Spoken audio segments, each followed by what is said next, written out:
안녕하세요. 머니시크릿입니다. 오늘은 최근 노동계에 잦은 파업과 노란봉투법 논란을 짚어보겠습니다.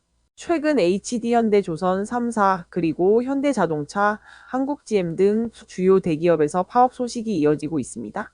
특히 현대차 노조는 무려 7년 만에 부분 파업을 예고하면서 관심이 집중됐는데요. 일각에서는 이번 파업들이 최근 통과된 노란봉투법의 영향이 아니냐는 이야기도 나왔습니다. 그런데 고용노동부는 이번 파업은 노란봉투법 때문이 아니다라는 입장을 내놨습니다. 고용부가 설명한 이유는 간단합니다. 이번 파업 대부분이 매년 반복되는 임금 협상, 즉 임단협 과정에서 벌어진 것이지 법 개정 때문이 아니라는 겁니다. 실제로 임단협은 보통 5월이나 6월쯤 시작해서 몇 달간 이어지는데요. 노란봉투법이 지난 9월 국무회의에서 의결되기 훨씬 전부터 교섭은 이미 진행 중이었다는 겁니다.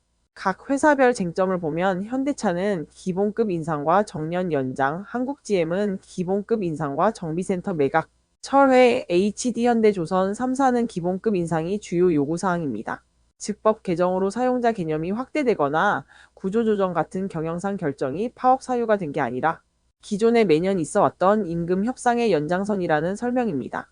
하지만 그렇다고 노란봉투법과 파업이 전혀 무관하다고 보기는 어렵습니다.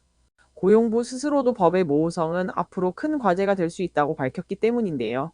노란봉투법은 근로조건에 중대한 영향을 미치는 경영상 결정도 노동쟁의 대상에 포함한다고 규정했습니다. 문제는 그 범위가 어디까지냐는 겁니다. 인수합병 같은 굵직한 의사결정까지 쟁의 대상이 될 수 있는지 아직 명확하지 않다는 겁니다.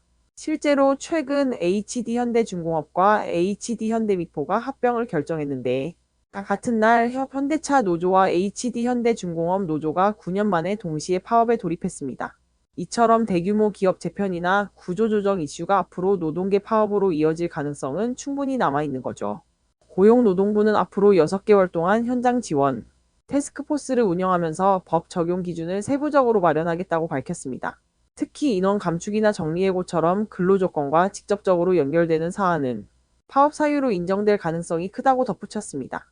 정리하자면 이번 현대차와 HD현대조선 3사 등의 파업은 임금 협상 과정에서 나온 갈등일 뿐 노란봉투법의 직접적 결과는 아니라는 게 정부의 설명입니다.